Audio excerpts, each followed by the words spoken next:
Hello everyone, thank you so much for joining us on Joy ASONYE Live this evening. Well, we're still talking about the fuel subsidy. Several political parties among the 18 in Nigeria had supported the removal of fuel subsidy during campaigns in the build-up of the general elections. The African Action Congress was not one of them. According to the ACC, the rot in the petroleum industry could have been salvaged without inflicting pain on Nigerians. We'll be going to that, especially as the AAC had commended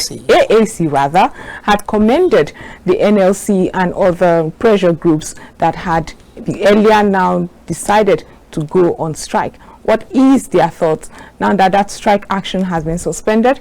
That's all we'll be discussing on Joy ASONYE Live this evening. And we have Ina Okopi-Agu, the Secretary General, African Action Congress, with us in the studio today. Thank you so much for being part of the program. Thank you, Joy. Thanks for having me. It's a pleasure. At this moment, we'll just go for a very short break and return to go in depth into the story, the interview actually. We'll be right back.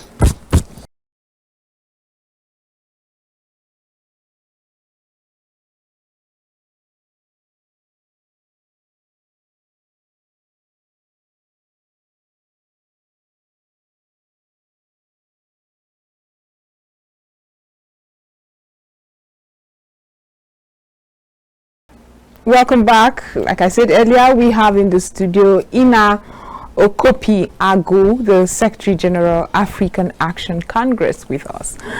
Let's just go straight to the matter at hand. I mean, you had said, your political party would rather fix the rot in the system, but do you think it is overwhelming? Like we have seen over the years, successive governments have been unable to put their feet down and fix that rot per se. Do you think your political party could have done it? Your presidential candidate, if he had emerged president, would have been able to fix it? Absolutely. I think the whole thing about fuel subsidy is a scam. We made that abundantly clear in the course of the campaign. We've constantly said it. From 2019, when we had the first run, we made it plain that the fuel subsidy regime needs to be taken care of. Not taken care of in the way they're doing it now by removing subsidy.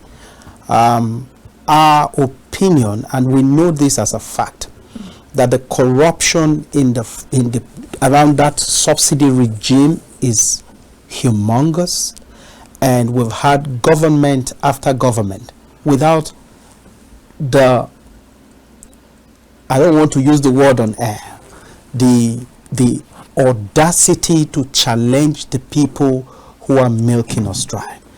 Every time you hear fuel subsidy, it is Nigeria as a country subsidizing the rich. That's what's happening.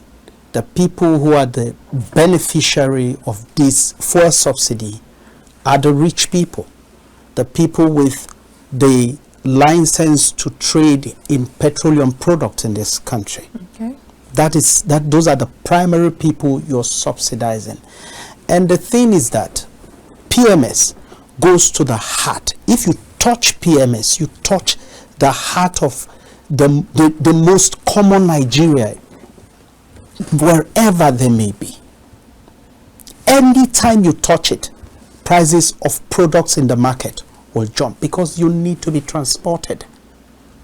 And so when you ask the question whether we would have been able to do it, of course we would have been able to do it. Are there strategies you would like to share? I will say that right now. Because first of all, you need to bear in mind that the customs, I was listening to a security expert talk about our borders. The customs cannot even man our borders properly. It is porous. That is as a matter of fact. However, we have not had security agents really man that. At the moment, we do not have a proper data or statistics of what Nigeria consumes. No, they're bandying a figure around. Let me talk to you about it. Right. The head of the NNPC was in the news where he said that we consume 62 million liters daily. Exactly. Out of this figure, he said 20 million is stolen across our borders daily. But then this is the twist to it. The head of the Nigerian customs came and said, even that figure they banded can't be true. So there's a problem. If two major government agencies are coming and conflicting each other, then something is wrong. And so what we know is this. I'll tell you a short story. I did a project somewhere in Benin Republic, inside Benin Republic. Our guide during that project was a Canadian-trained Beninois. He told us something really shocking. He said, the official arrangement to get petroleum product with this country was entered with Algeria, not Nigeria. That is the next door border, the border to them. All they needed to do for Nigeria is just run a pipe down and put metering skid and check how much you consume and pay us. But because of their French arrangement, they had to go to Algeria to truck the product all the way to their country. So it makes it really expensive for them to be able to buy from the filling station. Right. But do they lack fuel? No. Of course not. If you go into Benin Republic, you see them selling in cans. All those fuel were fuel subsidized for Nigerians and smuggled across the border. Now, there's no way you can do this smuggling without men in the customs service being aware of it, people in the immigrations, people who man our borders. They must know how these things find their way into Benin. Okay. Sometime in December, in the course of the whole campaign, I don't know if it's December or January, there was this news piece where it was all over social media. A certain custom operative around Adamawa State, trucks of PMS or so were headed to Cameroon, and they wanted to pass. The guy said, for what? That I can't let you pass. This fuel was actually subsidized for Nigerians. Why are you taking it out? Right. All the big men, according to him, were calling him. I am aware. I was with my chairman, Omoyele Shore, when he was telling me that the boy's family contacted him. Now, the last we heard of the boy was that he was picked up by the agency that sent him there and detained. And detained for doing the right thing. For doing the right thing. That tells you the kind of what in the system. It will tell you that what you need to fix, if custom is conflicting what NNPC is saying, what it means is that there's a problem around the figure. We'll come to other issues. You asked of strategy. If that is the problem, then there's something you need to fix, isn't it? Now, if the figure, one says 62, then 20 is stolen, and the other person who is supposed to check the border says it is not possible, then there's corruption somewhere. What you need to tackle is the corruption. And I'm sure that by the time they are able to tackle corruption around it, you would find out that the quantity they claim that we consume daily is not actually it. Then it won't be a problem to pay subsidy for Nigerians to enjoy the dividends of this thing. If you reduce the quantity to a reasonable amount, then paying subsidy won't be a problem. Now, if we remove subsidy, but also the fear of the scarcity that would happen in Nigeria, because these are people who over the years have been making a certain amount of money. I don't see them having the sympathy for Nigeria enough to say, okay, this amount has been subsidized. Let me let me leave it for the country. No. Let me tell you, you didn't seem to get it. There is no 62 million anywhere. There isn't. Yes. So if you check the corruption, block our borders, make sure it is controlled, then you will find that maybe the figure comes to like 10 million liters. How much is the subsidy? Assuming it is 10 million liters, how much is the subsidy that you cannot accommodate within our budget? You just shared a very sad story of how deep this corruption that is can why get. You need to tackle corruption and leave subsidy alone. If we remove subsidy, Nigeria will be the only country, one, that is an oil producer and yet has no subsidy on the product for Nigerians to enjoy. So all these lies, the bandy around that if you remove it, this will happen, it's all lies. Why are our refineries not working? Let me explain something to you. The oil you use, the fuel I put in my car to come here today, I bought 1 liter for 537 naira per liter at a total filling station, right? Now that particular quantity, I had to buy so much to be able to fill my tank. That's one. Imagine the reason that price is like that. Crude that's supposed to be refined either in Warri, right, Kaduna, or Port Harcourt is having to be taken abroad. That's one, because there's an allocation to NNPC daily to refine. Consider the cost of taking it abroad to refine. Consider the extra cost of bringing it back as consider one, the insurance on the product, so that if it goes down in the seas, Nigeria will have to pay for all those insurance. That is one. You also, when you get to the port, there is also other charges you pay. Now think of the cost of transporting that same fuel from the port to Kaduna, from the port to Abuja. All those incremental costs are what is adding to what you have today. It shouldn't be this expensive. The question is, why are our refineries not working? One would have expected when President Tinubu was inaugurated, we expected for him to go after the corrupt thieves in that sector. Give us a timeline for which you're going to fix the refineries. And then get experts who know how to do these things to revamp these refineries so they can begin to work. So that everything you consume in this country is refined here. And then you will find out, Joy, that the amount you need to pay for subsidy shouldn't be that high. They are complaining because I heard it's around $10 billion or so dollars. If you do the complete thing and then check corrupt officials, ensure that our fuel does not go across the border, maybe we'll be paying something like maybe $1 billion on subsidy, which is not bad. Which wouldn't be bad. It wouldn't be bad because everybody agrees. The reason we're complaining now is because the government is complaining, saying the amount is too much to pay. No, the amount is too much because people are stealing it. There were stories in the papers just when there was that 2012 campaign in Lagos. There were stories reported by, I think, Sahara Reporters or so, I can't remember now, that a ship that had sunk 20 years earlier was presented as bringing fuel into the country and drawing down subsidy. It was everywhere. That is corruption. How did you get that? Where you are called, you can't do it. So I like what the former emir of Kano said. If NNPC wants to pay, like they said they are still owing them, let us have the details of the insurance paid, where the ship berthed, when it offloaded. When you begin to dig into these details, you will find out that there's a rot there. Now, the reason people just feel that they can do anything in this country and get away is because there's no consequences for their actions. If you pick 1, 2, 3 people, secure them somewhere, investigate them properly, pick them up, put them on trial, and ensure that they are punished, irrespective of their status in the society, right?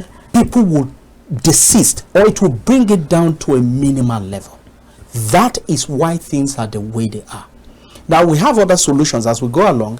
I'm going to be able to outline what could be done to, if you must pay subsidy, which is an easy thing to do. There are things you could do, very easy, but we're not prepared to do the right thing. Instead, you're taking decisions that are hurting people, and now I heard the strike has been called off. We'll get to the strike that's been called off, but would you say that it is obvious that the anti-graft agencies in Nigeria, security agencies, seem to be all in this together? That is why successive governments have not been able to really clamp down on those taking our refined products out of the country. I will put the blame at the doorstep of one, the leaders, the president. I mean, the last president that just left was not just president, he was the minister of petroleum. You cannot tell me that he does not have all this information. Which one? Taking our fuel across the border, drawing subsidy that you cannot provide. 62 million liters. If I was president, I'm sure that if it was Shoreda was president, You come out and then you say 62, and then an agency of government is saying it is not up to 62. The two of you will explain what you mean. And you will do it well and quickly so. And then anybody you catch, treat them like scapegoat. And then we can begin to have sanity around that system. But like, let it not be lost on all of us. At the level of the African Action Congress, we do not think, and it should not be removed. I think they should return. We are emphatic about it. Return subsidy, so you don't punish Nigerians for the sin of a handful of people, which is what we're doing. We're paying for their sins because government does not have the guts to go after the people doing this. I mean, I remember, I've heard it said, even during that regime, before the 2012, that certain people were convicted at the level of the High Court. But these same people went to the appellate court and the case was vacated. Right. In this country. And that is what's been going on in several sectors. So people everybody just feels like Nigeria, you can just come and do anything and get away. We need to build our system to the point where our country, Joy, is a country of laws.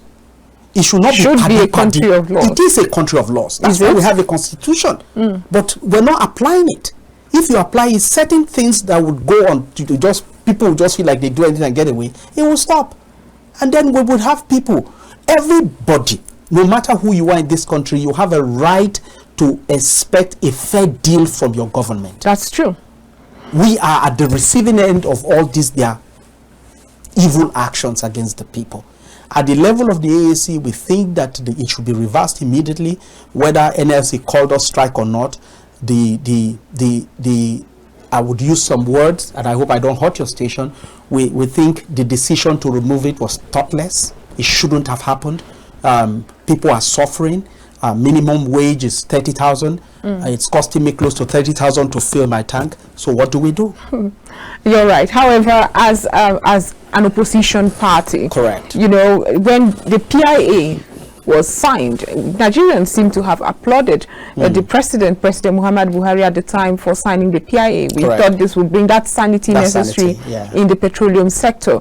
And if you read through the PIA, you also know that the NNPC was supposed to become a limited liability company. The sector is supposed to now be deregulated and all of that. Was there any sort of petition? I mean, there were town hall meetings way before the PIB became an act. What did the AAC do anything to lead government or to bring this what you're saying now? Because it's been a long time coming. I know. Let me say this. When a government is insincere, they can do all the town hall meetings. But once they are determined about how they want to go about something, they just do it. If you like, do all the protests. Did you attend any though? I didn't. I don't think we were invited. Or even if it was public this thing, we didn't attend. But what I'm saying is that even if we were present, I'm sure there were people who challenged some of the positions of that bill before it became law. Did they stop them? If they are if they have set their sight on achieving a certain goals, most government who do not have the sensitivity to even recognize that people could suffer because of a law, they just go ahead and do it. Now, imagine when one senator was going to push for a law to criminalize certain things you do on social media. We were at the forefront of it. We said, no, it will not happen. Because that social media bill was going to stifle free speech. And we said, no. We stood out. And I'm sure if you have listened to my chairman, Shore, you would understand. His position is, and the position of the party is, let people enjoy subsidy. There's nothing wrong with that. Even in America, where all these people run to, they still subsidize not just petrol now, because I know they do. They also subsidize things like wheat because they know there are people like flour to make bread. There's nothing wrong with subsidy. But if you let them use all their PR to confuse you, they will make it look like, oh, if you remove subsidy, Nigeria will go from third world to first world. Haba. When the actual problem is corruption, catch these subsidy thieves and put them on trial. Put them on trial. I'm going to say some things. Feel free, just as long as you will not abuse somebody who is not here to defend himself. My position, if you ask me personally, not the AAC now, when you do that, you set up a special tribunal. These people are hurting our economy. When you catch them, one of the sentencing guidelines of that tribunal should be life imprisonment or the death sentence, like they would have done in China. Mm-hmm. If you do that and they say that the punishment is stringent, people who do this thing, I mean, they are the people who now walk around and they are carried around with sirens and all that, at the detriment of us, the people. I mean, the subsidy was supposed to help us.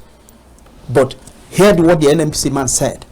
Once they steal the petrol from here and take it, if a marketer carries it from Lagos to, say, Sokoto, the highest profit you can make, from what I think he said on TV the other day, was 250,000. Yes, but however, if you take it across, you get millions.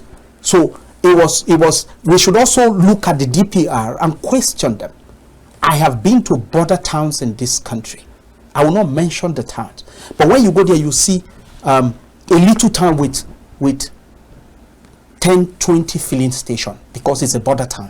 When if you do the head count of anybody, or the people who have cars there, they won't be up to 50 cars, but you have 10-20 filling station.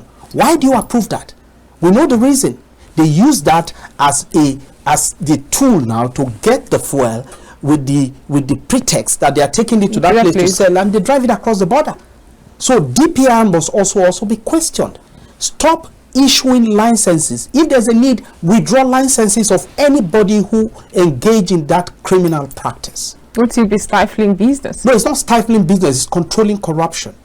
No, I disagree. It's not stifling business, because what they are doing is making life difficult for everybody. I know a place where I go to do clerical works somewhere in Abuja here. I went there yesterday, they were just seated. I said, you guys are not open. They said the fuel, they don't know the profit they make if they buy fuel at 530 something to come and use to do photocopy for people. You are stifling business. Your action has led government to go on a policy route that is hurting people. So if you do that, hospitals in this country are not able to operate because they don't have the money, the amount to be able to fuel their generator if they use petrol. So a lot needs to be done. I will reiterate what government ought to have done, and should do that because it is not too late, is go after the thieves. Audit the process. Everything surrounding the subsidy regime should be audited. If you catch anybody, put them on trial. Put them on trial? Yes. You trust the judicial system that much? Because it's like a there's a ripple effect to these things. The institutions that have to be in place to see this sanity cuts across several. It's like a deck of cards, really. That's so true. What do you do? Is it the judicial? Do you trust in the judicial system enough to say we would see punitive measures meted on those who are culpable? Do you see the Nigerian security agencies indeed actually are making this necessary arrest? Do you see whistleblowers? Do you see Nigerians also saying that I actually saw this truck pass here, I'm a witness to it, and so yes, let the right thing be done? Yes. There's a long list, a chain of institutions and people who would need to do the right thing. Joy, you asked about the judiciary. In every sector there are bad eggs, and because the Constitution envisage that there will be people who will willfully break the law, that's why you have another agency to monitor them. I know the Nigerian Judicial Council, they are no nonsense. You behave anyhow, you see your own. I know they've punished a few judges. If you know corrupt judges within the system, fish them out. If you know them, don't spare anybody. Right. So I think that I would not look at what some judges do and just throw away the entire Nigerian judicial system. At least my party is a beneficiary of a brilliant judgment by one of those judges. Which of them? I won't mention his name. I would love to know though. I mean the judgment, not necessarily. Our party was stolen by a few people with the assistance of the state, and they hijacked it for like 3 years. We went to court. At the appeal court, they gave a brilliant judgment. And there's another judge again, the same person we defeated at the appeal court, went to the Supreme Court, withdrew the case because he saw that there was no way there, took the same matter that was determined by the appellate court, went back to the High Court to try and relitigate. One brilliant judge looked at it and said it's a waste of the court's time and dealt with him. So there are judges. Right. You just need to find them, put them in charge. If it is possible, because this is hurting us real bad, it is. Set up a special tribunal to take care of these dealings around the oil industry. Once you're able to do that, consider other alternatives to petrol, the CNG. I mean, we have natural gas everywhere. We even had a gas plant. Whatever happened to that plant? No, it's still on course. That's where you have the LNG. I know there are other trains still coming up around the LNG. We're supposed to even have vehicles that run on gas. That's a CNG. Right. When you see some of these massive trucks, these heavy-duty trucks, you see some green pipes, cylinder-like attached to them. That's the CNG. This conversion is not a difficult thing. I'm an engineer, so it's not a difficult thing. When during the last subsidy protest in Lagos, one of the promises made by President Jonathan was to fast-track the conversion from petrol to CNG. I'm surprised you say it's still on course. I've not seen any gas plant that is dissenting to vehicles. I've not seen that conversion plant. I saw one in Port Harcourt. There are vehicles running on it, but mostly articulated vehicles, the heavy trucks. But what we're saying is we need to build a lot of infrastructure, which is not happening. But Joy, get our refineries to work. It is a shame that we have oil underneath, and then we don't have the refineries. We don't even have working modular refineries. That should even settle the states. And then we're now celebrating the one that one man built. And I'm looking at also the investment by NNPC into that particular entity. That should have been enough to start our own and build or revamp our own. But what has happened to all the turnaround things? So there's a lot that needs to be done. People, even if they are in retirement, find them so that they can explain what happened when they were in charge. Once you can cure corruption or bring it to a barest minimum, we'll sanitize the industry, our refineries will work, and then we're able to pay subsidy on whatever. Now, let me also say, I don't know if we still have some time. Let me outline something. You know the DPR, Joy? It's not the NUPCR. Okay, I don't know, maybe after they recalibrated the NUPC. Yes, exactly. That particular agency is responsible for registering people who do all businesses, especially the downstream, all these filling stations you see around. They register them. They allocate you to a space. That means it is possible for you to get into the DPR if they are serious. You have a screen like this with a dot representing or codes representing where each filling station is located across the country.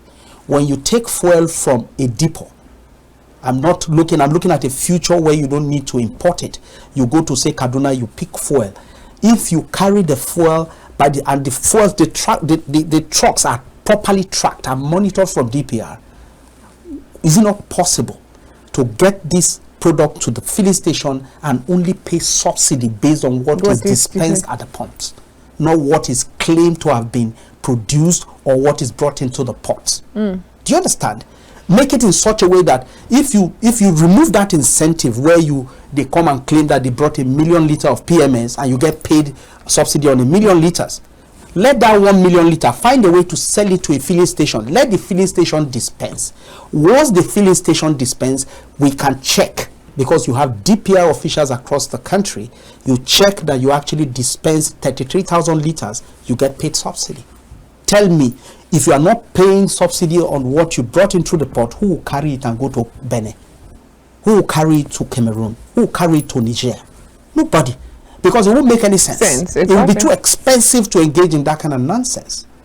That's what we're suffering today, because people do not have the guts to be able to face corruption in the face and deal with it.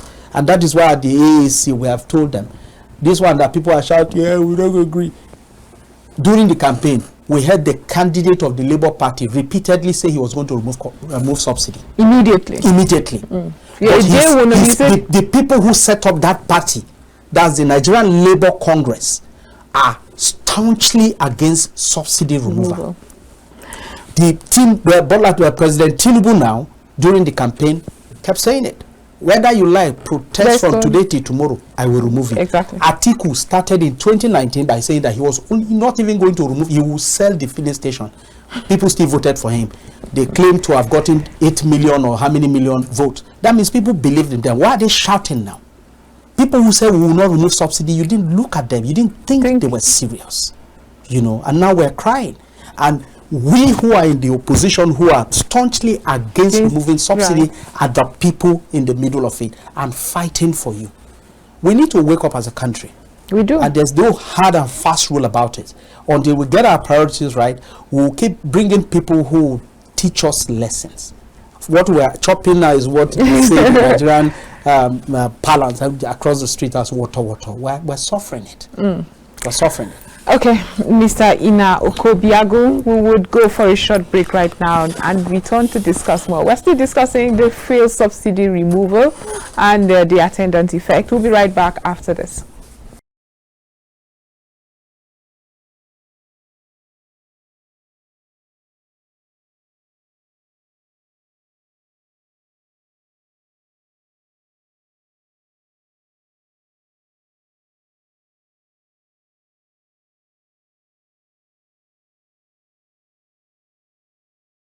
Welcome back from that short break. We've been discussing the fuel subsidy removal and the position of the African Action Congress.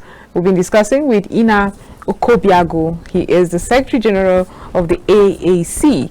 Again, so good to have you with us here on Joy ASONYE Live. Fuel subsidy regime seems to have come to an end. If you see the body language of the president, for those who read body languages, it seems like he's not going to budge. The NLC, the TUC, and other pressure groups and associations had threatened a strike action that was supposed to begin tomorrow, yes. Yeah.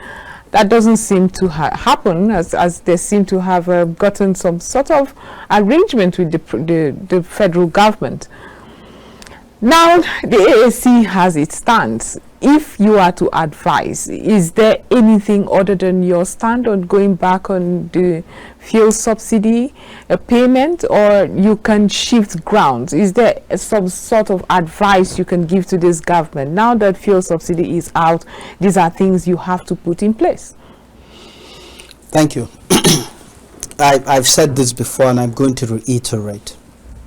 The two things we think you need to do: show us a plan for what you're planning to do with our refineries. Okay. That's number one. Then go after the subsidy thieves. They know them. Anybody who has drawn subsidy since when it started, you can maybe just take it to when Jonathan came in to this time. I'm sure they are still alive. Call them. You will be shocked at how much you are able to recover from them. Once you have done that, and the current thieves in the system, they see what you have done with the people who did it in the past, they will be careful to not engage. Of course, there will still be willful minority who are not afraid of, they have no fear for consequences. As you catch them, still bring them in and teach them a lesson. That is what we think should be done. But if you want us to advise and say, okay, you have removed subsidy, the palliatives, because that's what they're saying. We heard that there's an $800 million that was brought in to share. For what? Around which data? When you said brought in to share, I don't think I was part of that. So when you say share, it seems you make it sound like the rest of us will get a piece of it. That's what they made us think. They borrowed $800 million.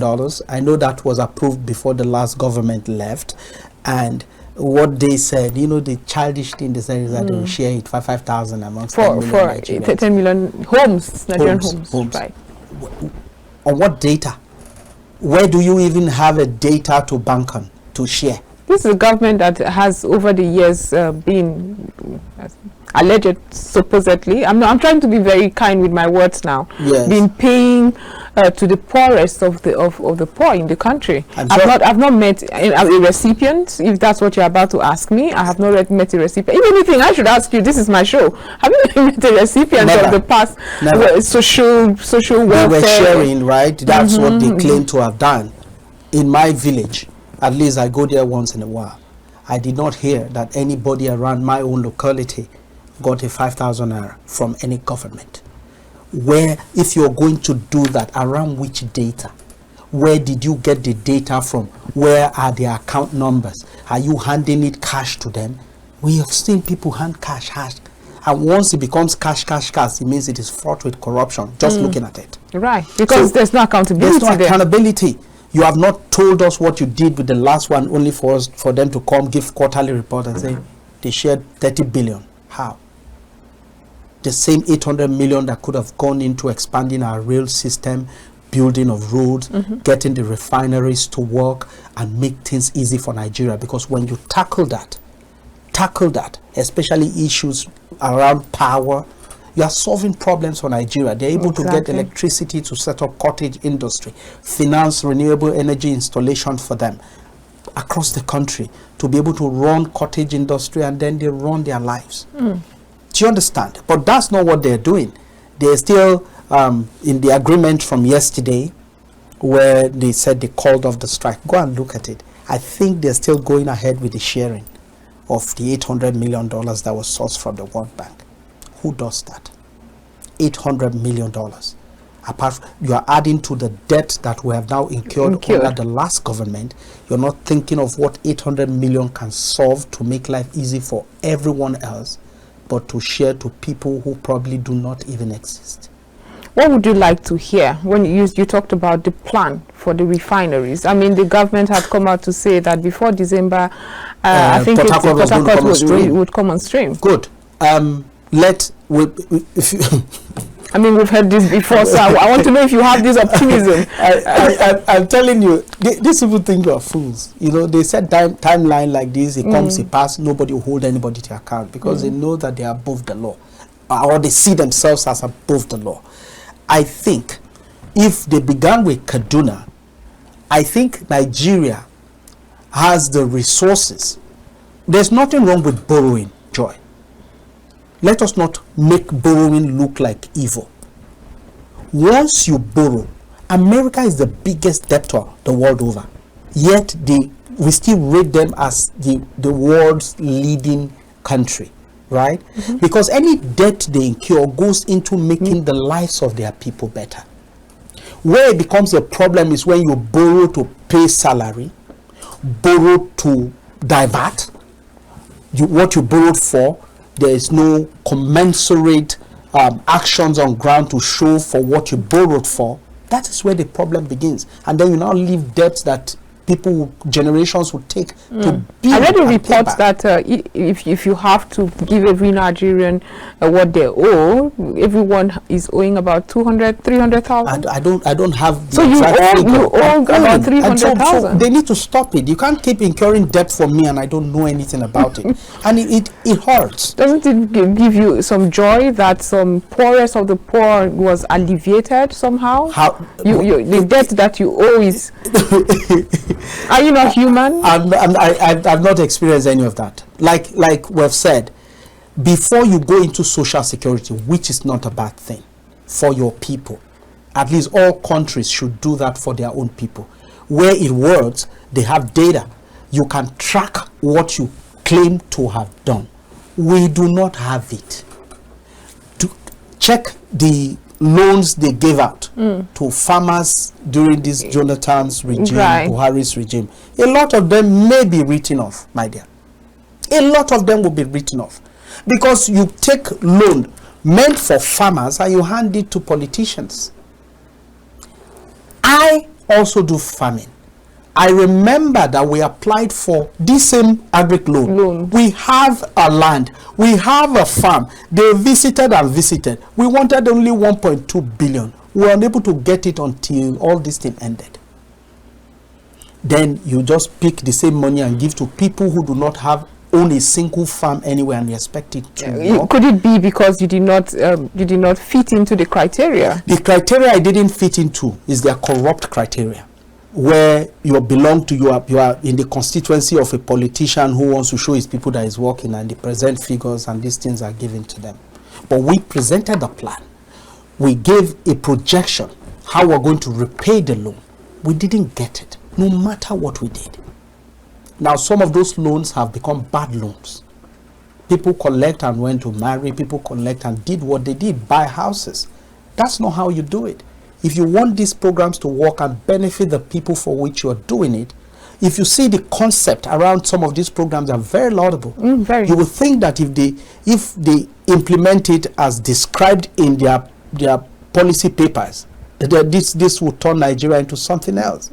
But no, when it comes to the actual implementation, they don't follow the books. They just do what they like.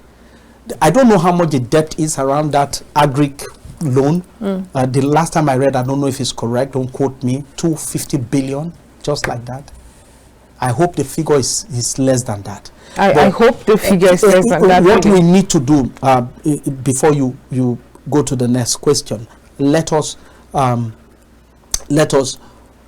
reconsider the president should reconsider his stand on the subsidy regime. Right. It audits the process. Once you drive off the thief, the figure will come down. Then it would not be too much for government to pay. The reason they are running away from it now is because they say it is too much. But the too much you're talking about is ending up in people's pockets.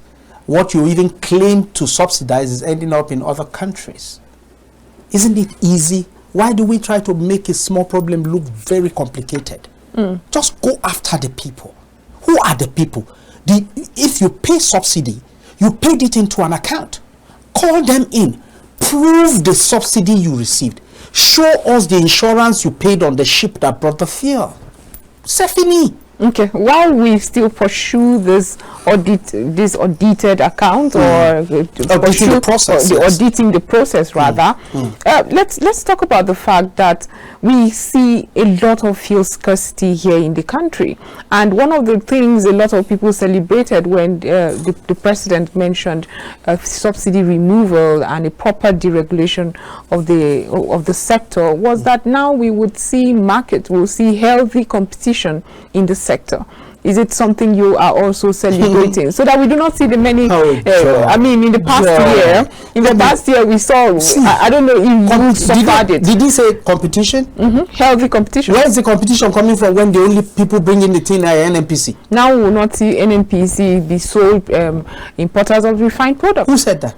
I'm saying that you can register. That is you now can go if you want to get into the oil business and get. Really, I've not heard that. But up until like 2 hours ago, I know NNPC is still in charge. So where is the healthy competition? Because you have not decided to get registered and go get the product. No, when NNPC made the decision to be the sole importer of the product, why didn't people, were there no other companies with the license? What happened to their license? I wouldn't know. What happened to their license? So I'm trying to query the competition part they're bandying around.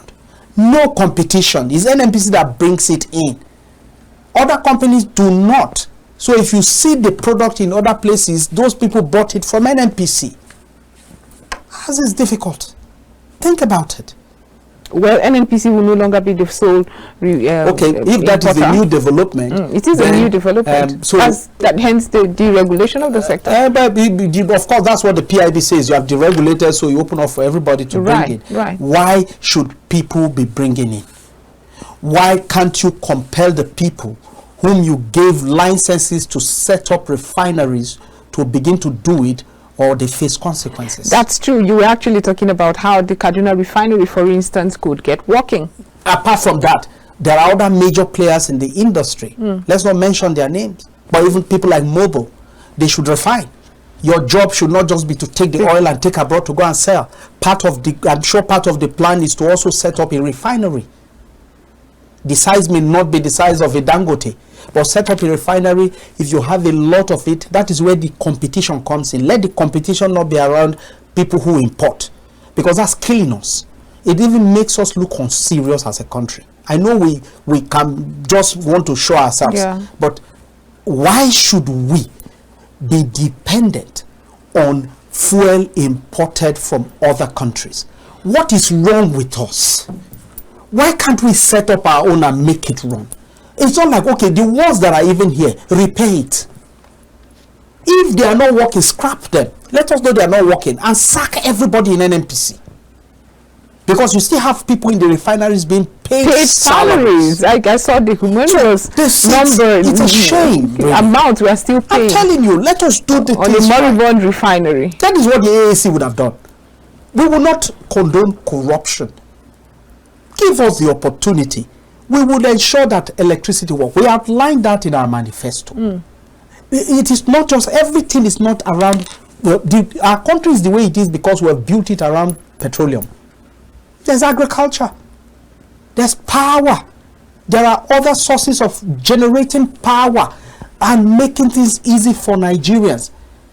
Like the agriculture we're describing before this session, the agriculture can build agriculture around data, get people, farmers properly registered, make funds available for them, get extension workers to work with them, create open markets for them, so that our farmers are no longer subsistence in their approach. Right. Let them become commercial farmers.